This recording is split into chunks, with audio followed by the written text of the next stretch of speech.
chapter 5, and we will continue our journey through through 5 major themes of this book.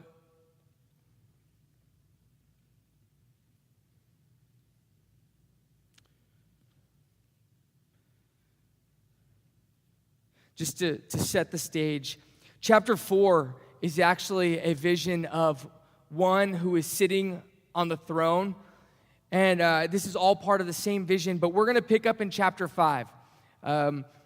Following that chapter where the one sitting on the throne is worshiped and given praise and glory and honor. And we pick up in chapter 5, verse 1. Then a scroll in the right hand of the one who was sitting on the throne. Then I saw a scroll in the right hand of the one who was sitting on the throne. There was writing on the inside and the outside of the scroll, and it was sealed with 7 seals. And I saw a strong angel who shouted with a loud voice, "Who is worthy to break the seals on this scroll and open it?" But no one in heaven or on earth or under the earth was able to open the scroll and read it. And then I began to weep bitterly because no one was found worthy to open the scroll and to read it. But one of the 24 elders said to me, "Stop weeping. Look, the Lion of the tribe of Judah, the heir to David's throne, has won the victory. He is worthy to open the scroll and its 7 seals." Then I saw a lamb that looked as if it had been slaughtered, but it was now standing between the throne and the 4 living beings. And among the 24 elders, he had 7 horns and 7 eyes, which represent the 7-fold Spirit of God that is sent out into every part of the earth. He stepped forward and he took the scroll from the right hand of the one sitting on the throne. And when he took the scroll, the 4 living beings and the 24 elders fell down before the Lamb.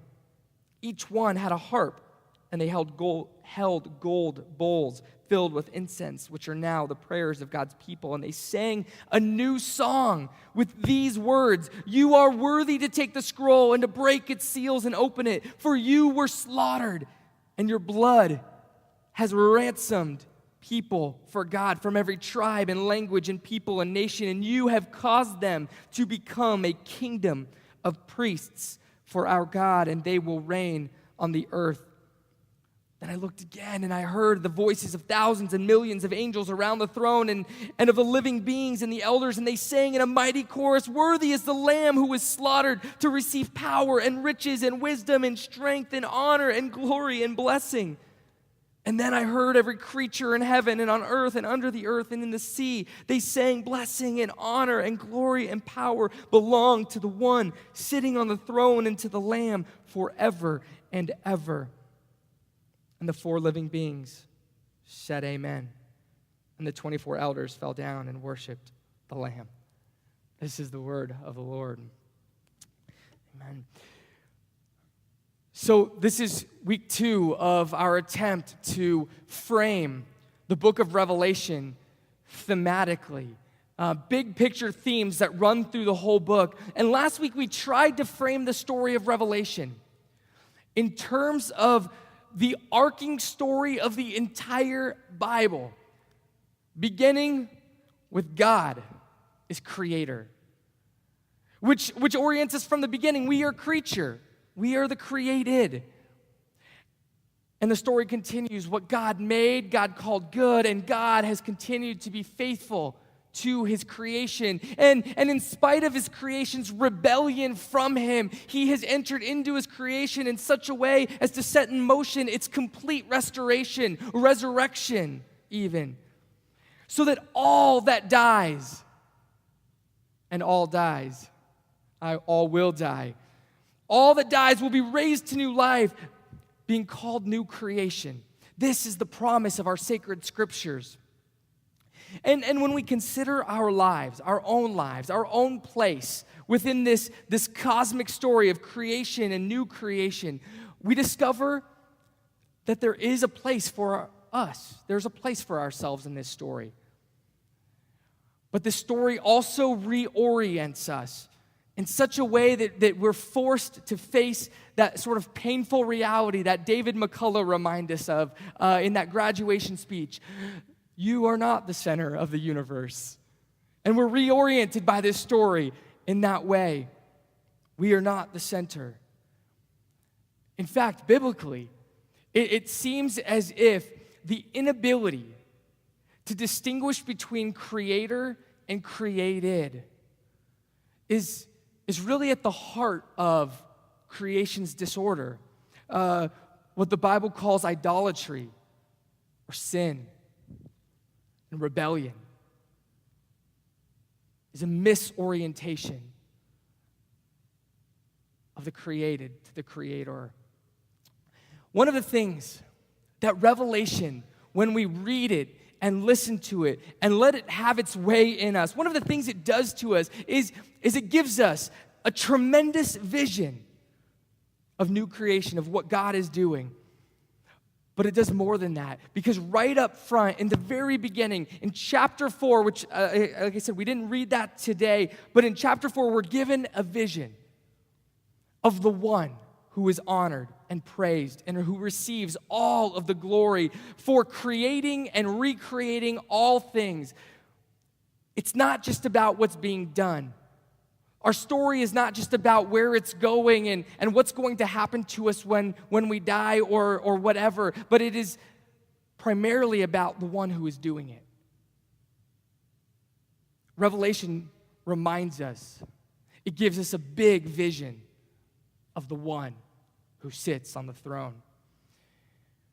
Chapter 4 gives us that vision, and it's a big vision. God on his throne, worshiped rightly by all of creation is what the picture gives us. And this is a good scene. All is right, at least in this heavenly scene. All is as it should be. And that's the truth. As long as the orientation of our lives, the orientation of our world is centered rightly around the one on the throne, all is as it should be. But when our orientation is on anything or anyone other than that central who, then we are in a place of disorder. Our lives are in disorder, rebellion. And the scriptures say that our lives in rebellion lead only to destruction. And so Revelation 4 functions as an orientation for us as we enter that book. Anything that happens in the rest of Revelation, it must be remembered that no matter what visions you see, no matter what promises are made, no matter what sort of atrocities you see and you witness, it's important to keep in mind that there is one who is faithful and trustworthy, who's sitting on the throne. And this one deserves all of our honor and all of our praise and all of our glory and all of our lives. But if you're familiar with any of the rest of the Bible pretty much, you realize that this isn't just a message that Revelation gives to us. You know, this vision of God on a throne and creatures rightly worshiping him, it's not from Revelation. In fact, we find this vision in lots of other places in our scriptures. It's not just from here. In Isaiah 6, we get this picture of the heavenly throne room and God sitting on his throne, and he is worshiped by these heavenly beings. And in fact, God's glory is so expansive, so radiant that it actually bursts out of the heavenly throne room and into and all throughout all of creation.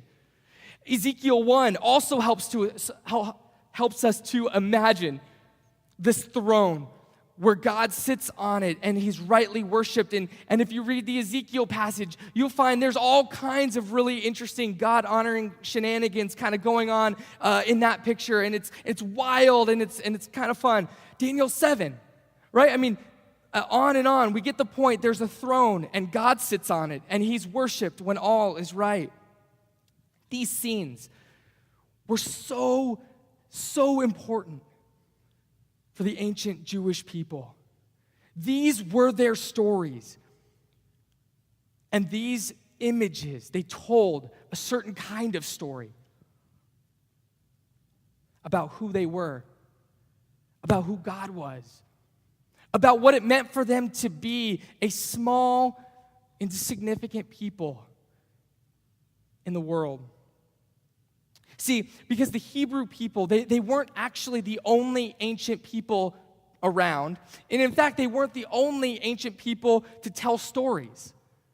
And to tell stories of a God who sits on a throne and who gets worshiped and who rules. In fact, it seems as if almost everybody around during that day had a story to tell, all kinds of stories, and some of them are pretty interesting stories.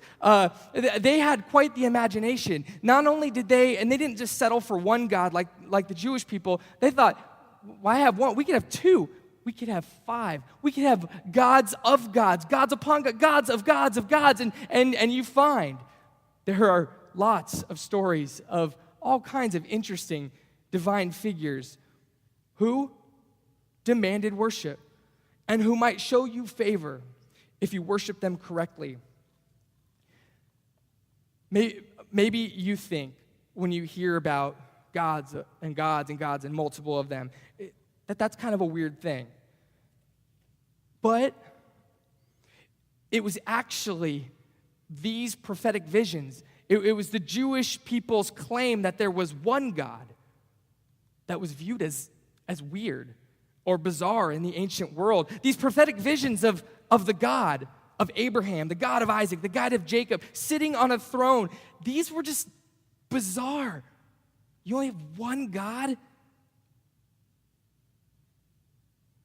The biblical scenes that we read that orient us to a God who sits on a throne, they're filled with creatures, people, living heavenly creatures, all kinds of created beings oriented around and worshiping God.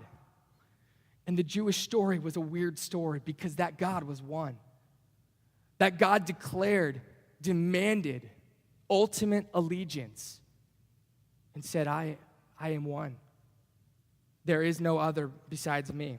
And you might not think that this is the weird claim. One God, that kind of makes sense to us. In fact, in our culture, we probably just think this is normal. The question in our culture today isn't, hey, how many gods do you believe in? That's not the question. The question is, do you believe in God? The assumption is that there's one or none. And so it was a really bizarre thing for this group of sort of wandering nomadic people to be wandering around what we kind of know as the Middle East today, just declaring, there's one God, there's one God. But that's what they were doing. And they were perceived as quite strange.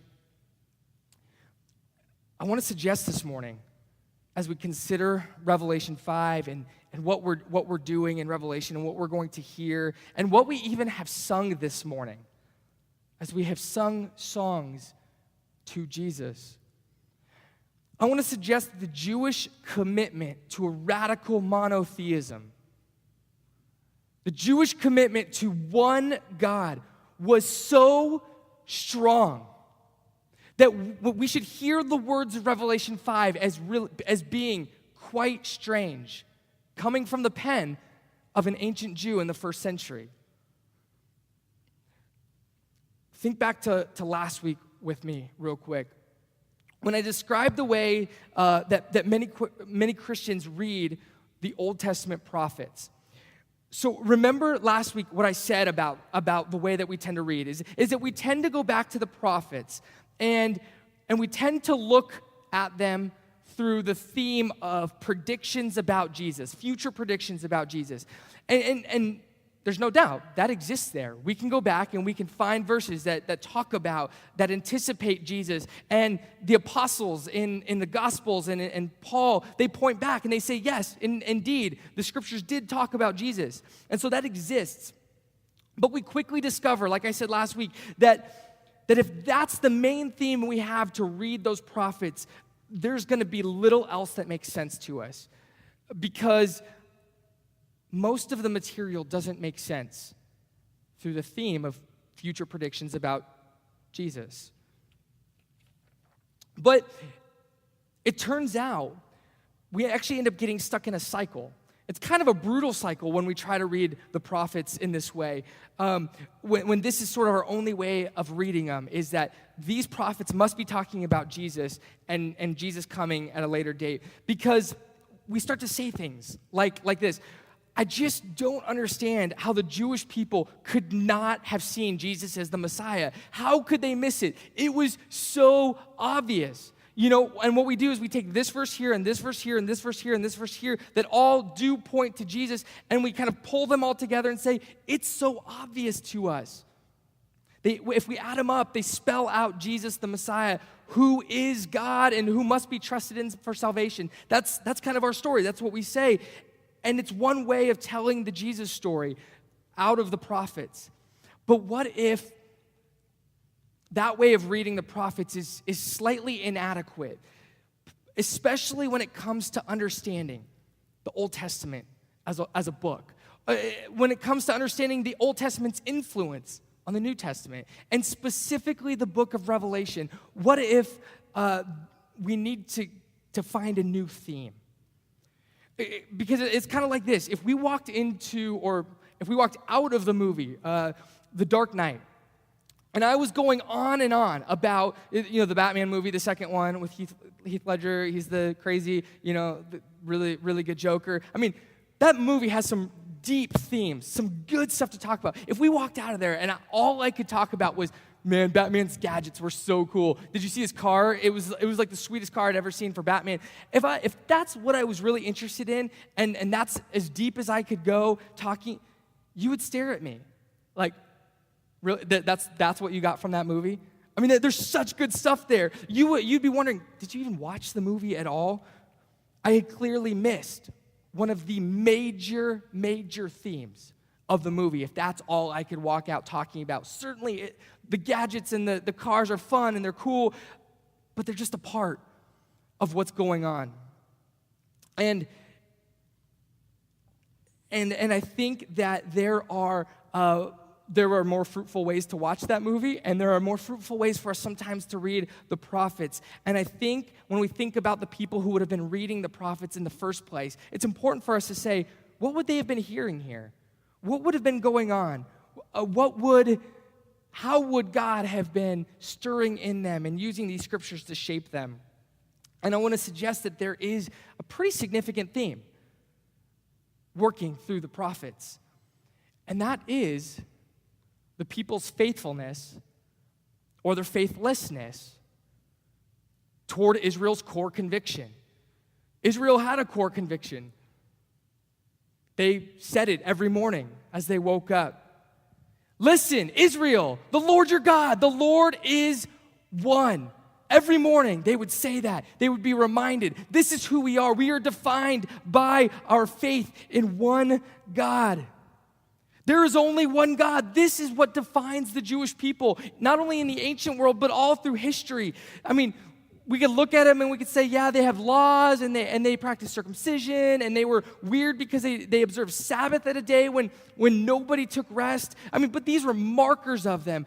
But all of these markers, they pointed to their one God. When you looked at their lives, the things that they did, their behaviors, the orientation of their lives, everything said, these are people of one God. This is who they are. This is what they're about. The Jewish people were convinced that they had been called by this one God. They were convinced by this. They were convinced that they had actually had meaningful interactions with God, where God sort of shows up in their lives in meaningful ways, and they believed in the midst of cultures that believed in a pantheon, a plethora of gods, that there was only one creator, one Lord of all. This is important, because I think we find the prophets, first of all, a more fruitful read if we can read them through that sort of theme. What's happening in the prophets is God, the one God, is calling somebody. He's calling somebody, a prophet, and he's anointing them with his power. And he's saying, you have a message, and that message is for the people. They have wandered from me, and you need to call them back to the one God. That's essentially the heart of what's going on in the prophets. And I think you might discover if you jump in there that's a pretty helpful way of engaging the prophets. But more than that, because Revelation is so dependent on the prophets, I wonder if that theme of a call back to the one God might have something for us in our reading of Revelation. God alone is creator. But it turns out, and as we read this morning, that's not the only part of the Jewish story. It's not the only central part. See, the Jewish people, they weren't expected. I don't know if sometimes you feel like you're just expected to believe, like on blind faith, that, yeah, all of this is legit, all of this is real. But the Jewish people weren't supposed to maintain their radical monotheism, their commitment to one God, just based on a hunch. That all of these other people are saying, we believe in our gods, but we hope that our God is the right one. That's not what was expected of them. This God actually enters into their lives, the lives of a small and insignificant group of people, in a profound way. And when God enters into the lives of people in such a profound way, everything changes. God doesn't just stay distant and send messages via, heavenly creatures and angels and messengers. He does some of that, but God enters in a profound way. God, as we heard bits and pieces of the story this morning, God heard the cries of the people, of these people. And he comes down and he enters into their lives and he enters into their history in such a way that this moment radically transforms who they are as a people, how they understand themselves, and what they understand their future existence to be. This series of events that we find in Exodus would forever shape their understanding of who they were and who this God was, who claimed to be unrivaled in the heavenly places. God alone was creator, they would confess. This is core to the Jewish conviction. God alone is creator, we confess, but God alone is redeemer. God alone was their redeemer. God made them, but God also came near. He rescued them from their oppression. But then, as we heard the story this morning, he draws them around himself in the desert. And he speaks to them. He offers them words. He offers them guidance. He offers them an invitation to be his people. Be my people, he says. And having rescued them, he then describes for them, what does it mean to be the people of God? I mean, honestly, what does it mean to be in unbroken friendship with a holy, loving, powerful God? How do you even do such a thing? But God gives them instructions on exactly what that looks like for them. And they say, we're in. We're all in. We want that. Where do we sign up? Read your Old Testament with redemption as the theme. With God's saving of Israel from Egypt, and the Old Testament will come alive in new ways. You will hear the ways that this story of redemption has sort of drenched every part of who they are. Every one of their texts has something to do, goes back in some way to this story where they understand their identity as a people who have been redeemed by God. It's core for us to understand this Jewish conviction if we're going to move forward in Revelation, because there will be sections of Revelation that will honestly get us bogged down. They feel kind of swampy with how difficult they can be to sort of wade through. But if we can remember that Revelation is the continuation of a story, the continuation of the story of the God of Abraham, Isaac, and Jacob, the one God who hears the cries of people, of the oppressed, and the one God who acts definitively on behalf of the people that he seeks to redeem. If we can keep that in mind, that will give shape to our understanding of the rest of this book, because the God who creates all things is the one who is worshiped and receives proper honor and glory in chapter 4. But this same God is the God who redeems. And this God is worshiped and receives proper glory and honor in chapter 5. The God who creates is the God who redeems. This is essential to keep connected. And this is what the Jewish people said for over 1,000 years before this text was written. But what does Revelation say about the continuation of this story? We spent a ton of time this morning talking about, and maybe you're thinking, what in the world is Chris talking about? We've spent a ridiculous amount of time talking about God as one, monotheism. Yeah, there's one God. We believe that seems so obvious to us. But I've done so this morning. I've talked about this because I guess it's my hope that maybe chapter 5 we might be able to hear with new ears, hearing it from the perspective of an ancient first century Jew who might be hearing it for the first time. Our attentiveness to this radical monotheism of the Jewish people, it should immediately strike us the moment we jump into chapter 5. We should hear the continuity with the Exodus story, but at the same time, we should begin to hear the discontinuity, discord, tension. Something new is going on here. Something doesn't sound quite right. We should be struck as we get into the text in verse 3 that there is a scroll.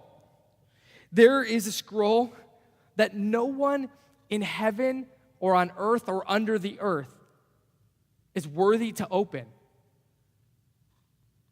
No one? No one in heaven or on earth or under the earth is worthy to open this? Not even the one who we just heard about who's sitting on the throne?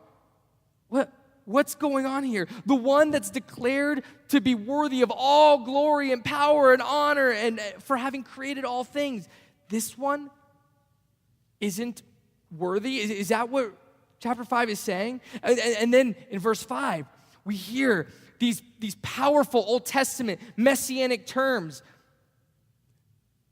The Lion of the tribe of Judah, the root of David, or the root of Jesse.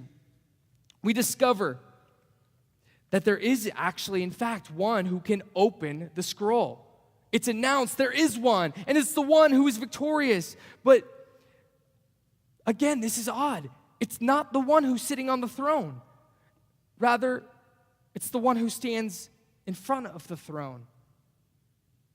The one who's described as a lamb who looks as if he's been slaughtered. This is the one that's worthy. But, this should sound familiar to what we just read this morning. God used a slaughtered lamb. Actually, he used lots of slaughtered lambs as the means of release for the Israelites from Egypt. But, right, it's awkward then to say these lambs didn't achieve victory over the Egyptians. That doesn't seem quite right. The lambs, they simply kind of protected the Israelites as they put the blood of it over their doorhouses. Then the angel of the Lord passed over. So what's going on here? The Exodus story is actually a story about God's victory through slaughtering. But then here in chapter 5, the one depicted as being worthy said that he is worthy not because he's slaughtered, but he's found worthy precisely because he refused to pick up a sword, being slaughtered himself for the people.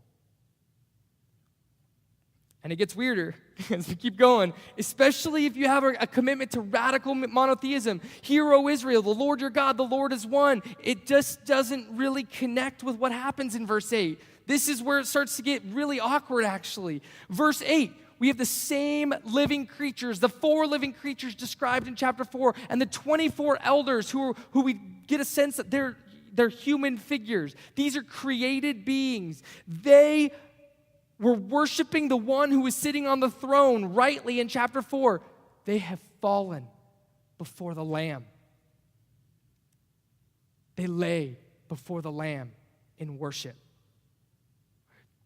To grasp a sense of how different the figures in chapters 4 and 5 are, chapter 4 essentially has avoided describing God with any terms that might be connected with the created order. It's all really vague. The one who sits on the throne does this. The one, there's a being there. He's at work, but we don't want to talk about him in any terms that might be construed as being one who's created.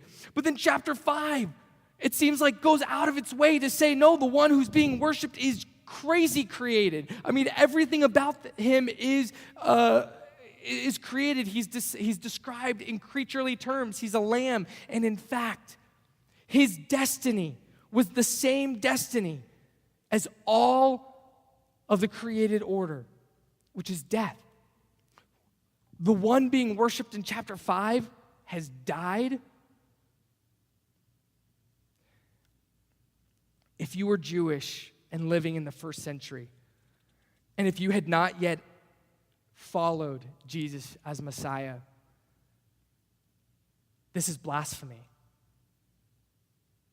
There's no other word for it. This is blasphemy.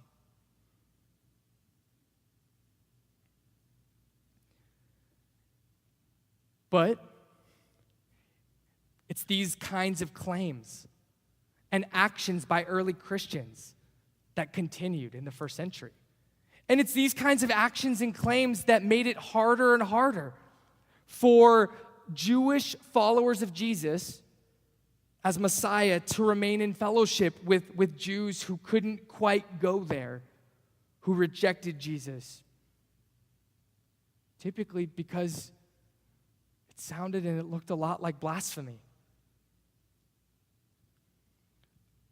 Essentially, to claim that God is both creator and redeemer, as the Jewish people always had, and to accept the claims of Jesus himself and to worship him as his earliest followers had, you had to somehow be willing to make a jump to accept that God had done something fundamentally new.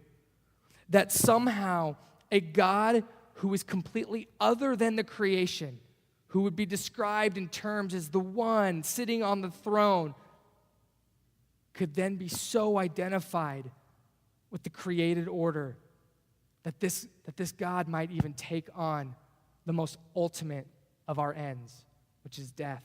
Something new has happened. And it would take the church a while to really develop the language to flesh out what this tension really means and how do we maintain this strict monotheism. There is only one God who is creator and redeemer, but yet somehow recognize that the fullness of God was present in this one named Jesus and that he deserved our full worship. And so ever since Jesus walked and offered himself fully even to death and then was raised from the dead, there have been people falling at the feet of Jesus. And we have to somehow make sense of that. Because he receives what only God is to receive. Our lives, our worship, everything we have.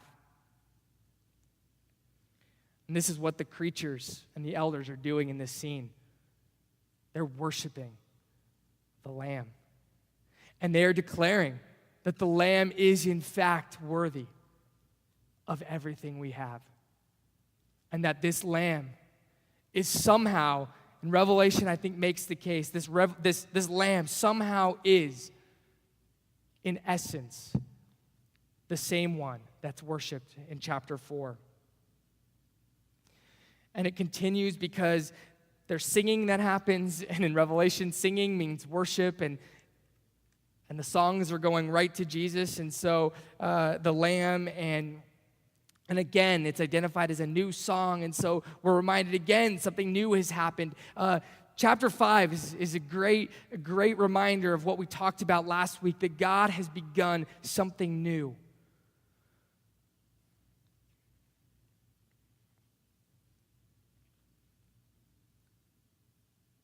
Revelation wants to claim that the God who redeemed Israel in Exodus is the God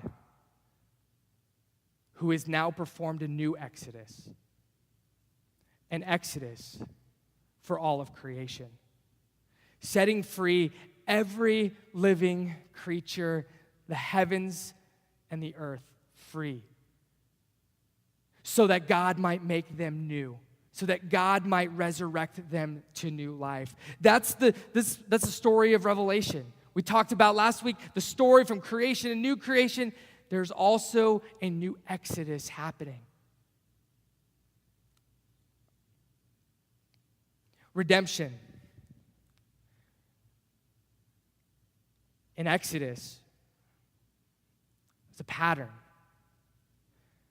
that's now happened again in a radically new way with a radically different result. Redemption to the Jewish people, again, was God's not remaining distant, but God's coming near and entering into their lives in such a profound way that everything had to change. But ultimately, it was their being set free from slavery under Pharaoh. And then redemption for the saints. And I think you'll discover as we read Revelation together that where you see the saints, you can fill in yourself in there. You can fill in our church. You can fill in the people of God. Redemption for the saints. We're made up of every tribe, every tongue, every nation, every people. Redemption is God's refusal to stay distant. And when we think about what happened in Exodus, to come even closer than God came in Exodus, but to somehow inhabit our humanity in such a way that he could be called a lamb and he could be slaughtered on our behalf, and that we might be set free from our sins and from this world. Redemption is a new vision of a new Exodus. It's about Jesus setting people free to become fully human. The new Exodus is about Jesus setting the earth free to be resurrected, new creation, so that God might dwell fully and finally with his people. I hope as we sort of unpack these themes together, they give us a way of thinking about, as we get into some of the visions and some of the exciting stuff that happens later on, a way of imagining what God is doing in the midst of them. One of the ways to read Revelation is through the theme of new creation, and one of them is redemption, the new Exodus. And Revelation, it doesn't really help us in terms of giving us and nailing down precise terms what redemption means in its fullness, but here in chapter 5, we get at least a couple things as well as a couple places where it kind of pops up, but it's clear, and this is important, that Jesus is in fact the agent of this work in our lives, and like I said before, is worthy of our praise and our honor. He is the Redeemer and is worthy of our lives. In chapter 1, we're told that this redemption was given to us by Jesus' blood and as an act of love. And so redemption is God's way of entering into our lives in love to rescue us. And we're also told that Jesus' death then has set us free from sin. Here in chapter 5, we're told that we've been set free from every tribe, tongue, people, and nation. And then in chapter 14, we're told that we've been redeemed from the earth and again from all of humanity. So it's important for us as we consider what it means to be redeemed. The scope isn't just one group of people rescued from one nation. The scope is all people rescued from all oppressive powers. Revelation is about Jesus, and it's about Jesus enacting a new exodus throughout all of creation. As a theme of the book, we're invited to read and to listen with an attentive ear, asking how these visions might help us imagine, what does it mean to live as people who are called free? What does it mean to really imagine freedom in this world? What does it mean to imagine the ways that there are powers that we can't even see that continue to try to enslave us? What does it mean to imagine victory through death? What does it mean to imagine ourselves made fully alive? I've used this phrase twice now. I'm thinking about it. To be made fully alive, to be made fully human. And in the first Exodus and in the new Exodus, we discover God has redeemed people for a purpose. Jesus is making us a kingdom and priests to our God. And we're going to get to flesh that out a little bit more. But maybe ask yourself, what does this mean? What does it mean for us to live out this redemption story? What does it mean to live as free people, fully alive in God, restored to God's intention for our humanity? Do we have eyes to see today the ways that God is actively setting his creation free around us and restoring it to its intended purposes? Just as there was a day when the Jewish people in the world were considered weird for believing in only one God, to call Jesus our Redeemer today is a weird claim in our world. We may not have lots of gods in the forms of sort of precious statues, but we certainly have a lot of pseudo-redeemers running around promising to set us free from our slavery, from our sins.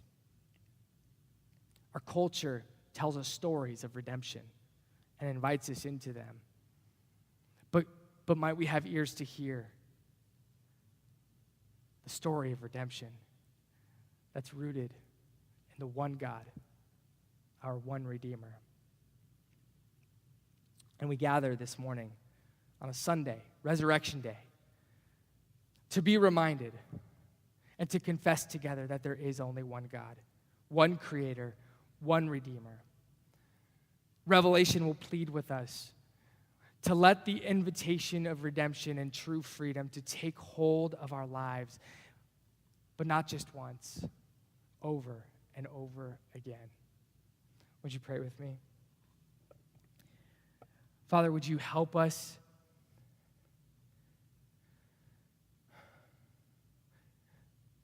to worship you, to give you our lives the way that we have read it, heard it, envisioned in chapter 5 of Revelation, Lord. This scene